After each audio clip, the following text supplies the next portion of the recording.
Hello everyone, this is a reevaluation of our big boy, the Leper. So I put him down here at F, as you see. I have the occultist, grave robber, and runaway all above him. So my last run, I can easily see why, at a minimal, maybe this is how it should look. Now the grave robber and occultist are tough ones, because I haven't played them a lot, because I don't think they're very good. I don't have a lot of time to fail. I probably get about 3 or 4 hours a week to play Darkest Dungeon 2, so I'm not going to really pick someone I don't enjoy. My personal experience, though, it's tough, because I think the grave robber has decent sustainability and blow-up potential, but I think the occultist is much more of a team player. For bosses, as well, just like I said, just a team player with heals and stuff. The grave robber can take care of herself. She can do big damage. Like, it's not bad. But in Darkest Dungeon 2, big damage is needed, but also team skills or tankability is also required. Now, she can heal herself decently well, which I respect. And that's what kinda makes me hesitate, because she is self-efficient.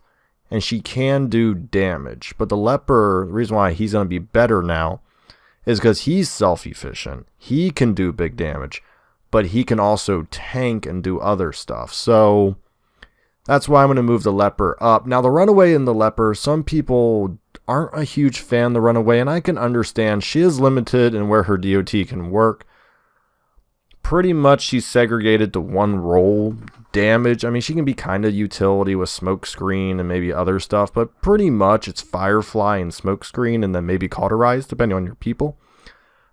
I personally still lean slightly above, just because of how the lack of back row people that are great, I think naturally boosts her up in my book.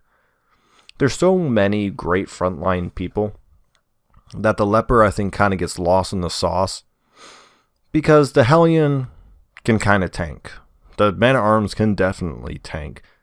The Highwayman can't necessarily tank, but he says so much damage. He has repose, he can steal tokens, and then the Flage can definitely tank and do damage. So it's like, where does the Leper kind of fall? You know, like someone who can potentially miss a lot, gets rather negated by like protection tokens pretty easily, doesn't have good row versatility. Like, the Leper does not escape the C rank at best. If you were to try to persuade me, oh come on, there we go. I think this is where we would get to, and that's at best. Because if I look at backline people, it's pretty much what? Plague, Jester, Vestal. Now, see, the funny thing is, I'm naming a lot of backline people. I just think the grave robber and occultist are such choices. It really comes down to like only a viable 4: Vestal, Jester, Runaway, Plague Doctor. I mean, technically there's a good chunk, but I just don't think they do the requisite damage. Well, the occultist and grave robber always fill all the checkboxes you want.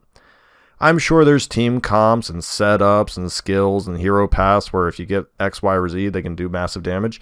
That is the epitome of Darkest Dungeon 2. There's always a, yeah, but if you get, or if you set up very specific comps, sure. As I've said before, all of these heroes are useful in their own special comps with special trinkets. I never want to discredit any of these heroes not having any place. It's obviously which ones are the easiest to get to good damage, were almost fit in any dungeon, and I really feel like the occultist and grave robber are rather like specific in what you want to do. Like, I just don't think you plop down a grave robber in any team and say, yeah, just, you know, that should make it work. But if you drop down like a Flage in any team, you're like, yeah, I can probably use that anywhere. You drop down a Plague Doctor in any team, you'll be like, I can use that anywhere. It's really not till you obviously get to the B tier and lower where you start going, yeah, like, I like the Jester. And honestly, because I did a forced distribution, the Jester, like, if I was to do a non-distributed list, I think those two share S rank together. I think he moves up to A. You could maybe argue him to B then, and maybe something like that. Maybe like that. No, I don't think so. I think you'd keep it like that.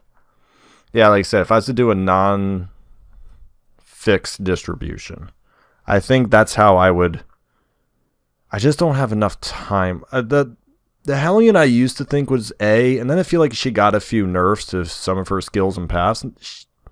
I still really enjoy her, but she's definitely not my first front row damage option anymore. She used to be like if they kept Howling Zen somewhat similar and Ravager what it used to be, I think she'd be an A. I mean an S. Howling Zen in the first Ravager, and I'm talking like months ago now in early access. I think she would have been an S, but you know, like I said, yeah, the Jester's just insanely good. And you're wondering why. The problem is I really haven't played enough of the Vestal. The Vestal has great potential. I've seen it, I've read about it, and I've used her.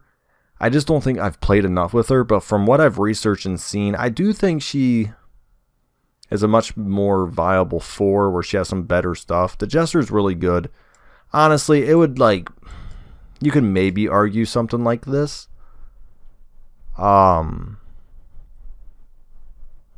Yeah, I mean, it's not the end of the world, but to keep my distributions the same, like, they're all in the B tier. It's not like, you know, the Vestal's significantly better than the Jester or the Jester. Like, I think they're pretty equivalent depending on what your playstyle is and what your pattern, well, your paths are.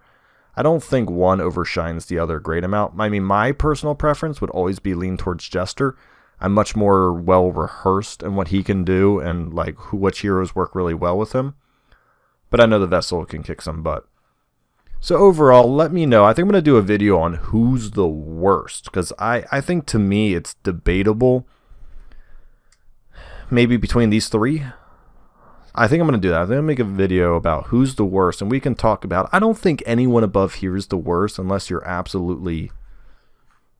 Yeah, you could make an argument for Leper, because I try to make an argument, but I think after playing him and understanding what he can do, I think the worst isn't fair. I think at worst for the Leper, I think right here, I think he is better than the Occultist and Grave Robber. So I think he should be elevated and moved up 2 spots.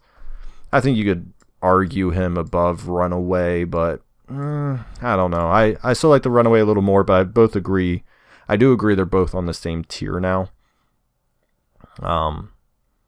So yeah, I think I'm going to do that. I think I'm going to make a video about these 3, and that's because I think I have a much stronger preference for the Runaway than I do the Leper and some. So I think I'm going to do a video about these 3, look into them, try to get some community insight on it to see if we can figure out who is the absolute worst hero in this game. Thanks for watching.